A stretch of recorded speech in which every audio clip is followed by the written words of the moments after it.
Today we are looking at all the Marvel comics released with a cover date of February 1964. There were 11 titles in total released. We're going to focus on the 6 superhero genre books today. And Stanley was busy, as always, creating new characters and great new storylines. Starting off with Amazing Spider-Man number 9. This is the 114th Silver Age superhero comic published by Marvel Comics since they started up in 1961.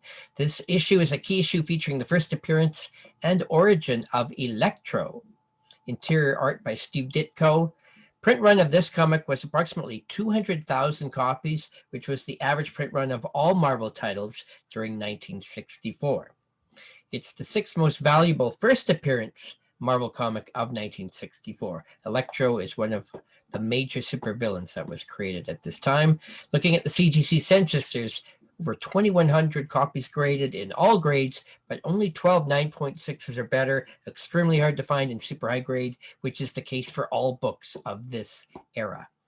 Heritage auctions in the last 2 decades have sold over 400 copies. Dark blue background cover on this 12-cent comic. Using the Overstreet annual price guide, we can see the growth of this book in all conditions over the last 16 years. You can see growth overall has been fairly slow in lower grades, not even doubling at all. And in high grades, it has just a little more than doubled in 9.2 raw in the Overstreet price guide.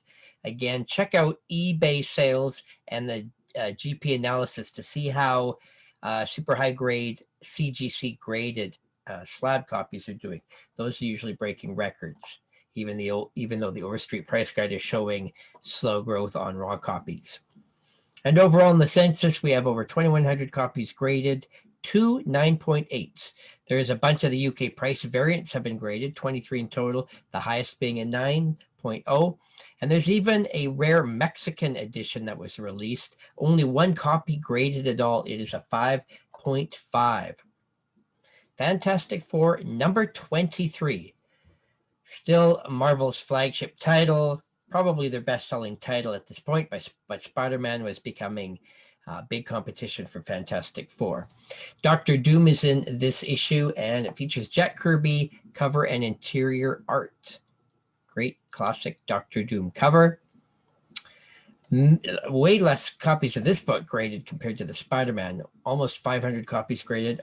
Only 7 9.6s or better. Heritage has sold over 100.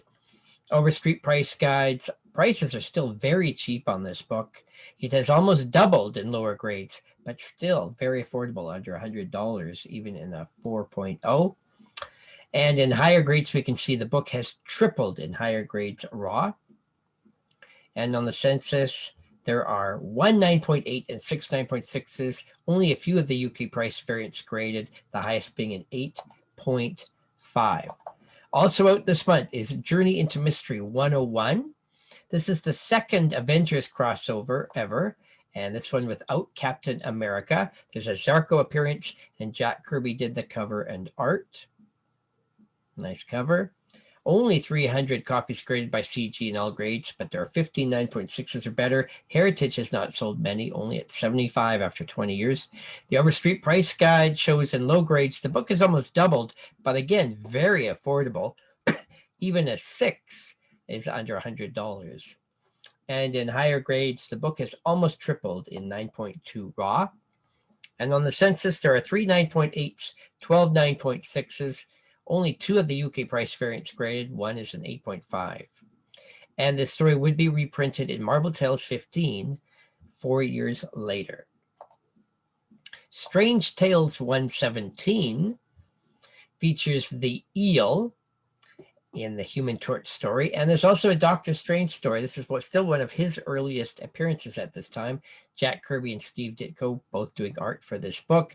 Very few copies graded at all, less than 200. There's only 9 9.6s or better. 52 copies sold at Heritage in 20 years.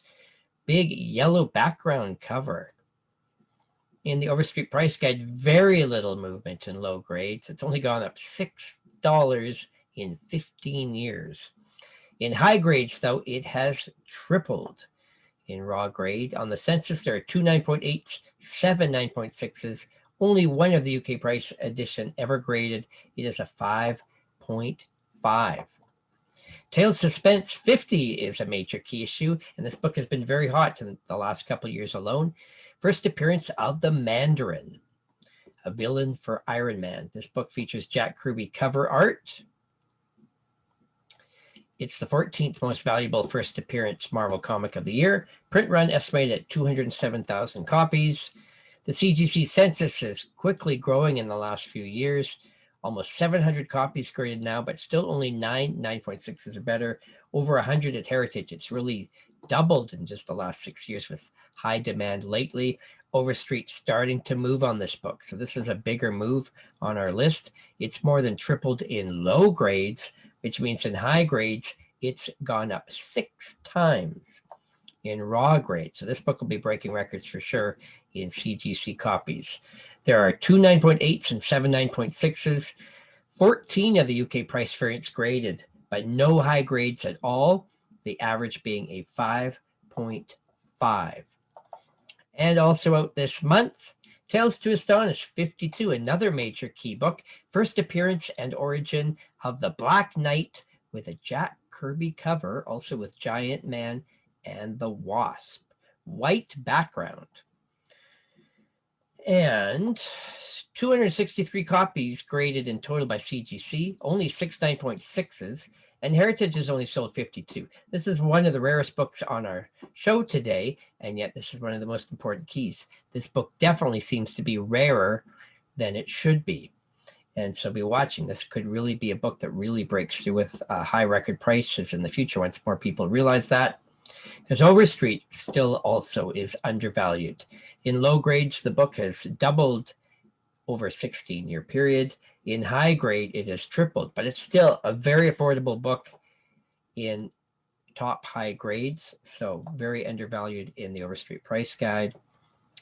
On the census, there are no 9.8s, but there are 6 9.6s and only 3 of the UK price variants graded. This one also hard to find, the highest being an 8.5. Now, the last thing I wanted to do in our video today, as I always do, I want you to see how this book is doing on the CGC census. So we're going to compare all of these books to see which ones are the most common, which ones are being graded the most, and see if we can notice any trends. By far, Amazing Spider-Man #9 seems to be the big book that everybody wants. Why? Because it is the most collected title on the list, and it's a first appearance of Electro, a major key book. So over 2,000 copies graded. But after that, the next biggest book on the list is Tales of Suspense 50, first appearance of the Mandarin, but there's not even 700 copies graded. So from that point of view, it seems to be much rarer, or just not many copies have hit the market yet. So we're probably going to see CGC census grow a lot on that book in the next few years. On the other end, the book with the least copies by far, Strange Tales 117, featuring an early appearance of Doctor Strange, has less than 200 copies total graded. If we compare the books for the most super high grade copies, we should notice that Tales to Astonish 52 is the only superhero book this month that has none graded 9.8. But if we add the 9.8s and 9.6s together, we'll see that Tales to Astonish 52 is still the rarest book in ultra high grade, but also Fantastic 423 only has 7 copies. Beyond that, I threw on Rawhide Kid 38. You'll notice that there were 5 different non-superhero comics released this month. And Rawhide Kid 38 features the Red Raven, but only 19 copies on the CGC census, and the highest being about an 8.5 with only 3 copies. So much rarer for the non-superhero books. If you want to hunt out rare Marvel comics of the 60s, definitely go for the non-superhero books. Well, there you go. That's the 6 superhero books, the major keys for Marvel for February 1964. We do this series every week. Please subscribe to this channel. Let your friends know about it. You can learn some comic history and learn some tips about rarity, price growth, and what you should be investing in. Thanks for watching.